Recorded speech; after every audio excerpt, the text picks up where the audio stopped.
Pasko na usab. Ang panahon sa pagpinasaylo ay paghinatagay o paghinigugmaay. Kung kini anaa sa matag usa ka nato, maangko nato ang timpos nga kalipay ug kalinaw sa tagsa-tagsa nato ka pamilya. Kining inyong ubos nga alagad, andam nga muhatag sa akong kaugalingon alang sa tinud-anay nga pagserbisyo sa katawhan. Ug ako sa kinasingkasing mangayo kaninyo og pasaylo sa akong mga kahuyangon ug mangayo usab sa inyong suporta alang sa pagkabot sa atong mga pangandoy ug tinguha sa kalampusan ug kalambuan para sa atong barangay. Kami uban sa akong pamilya manghinaot nga ang tinuoray nga diwa sa panaghigugmaay maanaa sa matag usa. Malipayong Pasko o bulahang bagong tuig. Ako si Buldo Navales, usa ka barangay Kagawa, sa barangay Control. Ug ako usab ang chairman sa infra na project.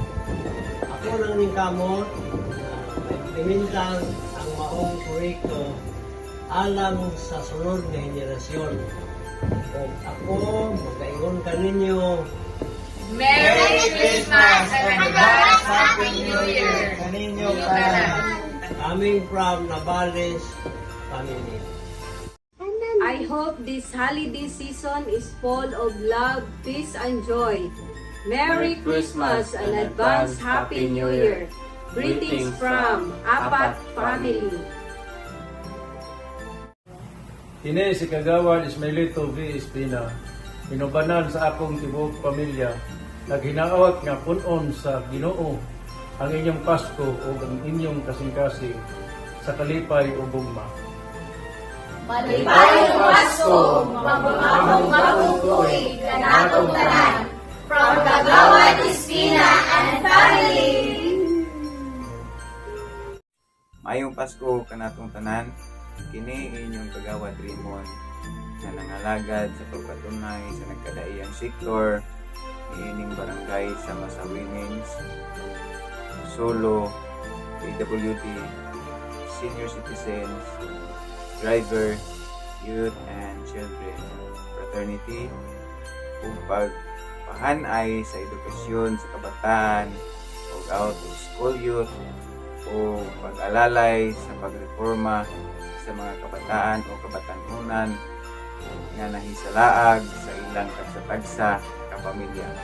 Uban sa akong asawa o mga anak, magadasi nga sundon ka ang katarong, pag-ambitay, pagsubay sa takda sa balag unon o magpuyo nga hapsay ug saktong edukasyon, inubanan sa suporta nga namong opisyalis nga gitahasan ni ining buluhaton, kinasing-kasing na manghinaot sa kalipay, kahiusahan sa bagong tuig. Sa versikulo 1 John chapter 3,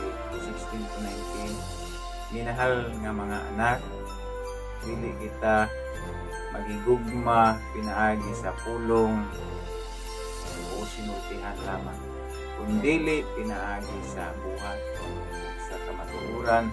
Hinaot nga kining espesyal nga panahon, magdala kaninyo og kalipay, kalinaw o gugma. Merry Christmas and Happy New Year. Greetings from Kagawad Eating and family. Yeah. Mga kaigsuunan, uban sa akong pamilya, manghinaot kami kanilang sa labing malipayong Pasko o mabungahong bagong tuig. Daghang salamat sa magtulog ka nako, isip ko sa kasunodigan na Kagawad diri sa London. Wishing you a Merry Christmas and a Happy New Year from Kagawad Bernaldez and family. Maayong gabi kaninyong tanan! Ako si Kagawad Karunasan, isip sinalikan o kitagahan o tahan sa kinayuhang palibot, pinabina sa kulturang kalihutan sa pagkikitar sa kalihutan, kapag sa programa sa Bagong Pilipinas upang sa akong pamilya Andam kami mga lagas sa maabot o makaya, aron ini magpabiling hilo, haksay o bulunhaw nga palibot, alam sa kasabulog sa pangabot ng bagong tuig. Merry Christmas and advance Happy New Year from Karulasan Family! Gikan sa kupunan sa Sangguniang Kabataan Officials, kami, uban kaninyo, magasaulog sa malipayong Pasko ug mabungahong bagong tuig. Merry Christmas and advance Happy New Year kananong tanan. Maayong adlaw. Ang diwa sa Pasko mao ang pagtirabangay o panaghiusa sa matag usa. Kini inyong ubos nga alagad kagawad J. Paulo Baligwa nga nagkupot sa komitibang Ways and Means and Legal Matters, kung diin ato na nasugdan ug ato pang ipatuman ang mga ordinansa nga naghatag og hapsay sa atong komunidad. Labi na sa business sector, uban ang atong pamilya, nakaabag sa atong pagpanervisyo, dawata kini among mainiton nga pagbati. Merry Christmas and Happy New Year! Ang diwa sa Pasko sa bisan unsang panahon ug kahimtang. Sa pagligid sa katuigan walay katapusan. Tungod sa pagkatao ni Jesus na anak sa atong buhing Diyos, gipakita niya ang dakong gugma, paglaom ug kalipay. Busa, kini si Faith Aguilar, Uban kanamo nga iyang pamilya, padayon sa pagsuporta sa kauswagan sa atong komunidad ug muduyog sa kasadya sa pagsaulog sa Pasko ug magumahong bagong tuig kanatong tanan. Daghang salamat.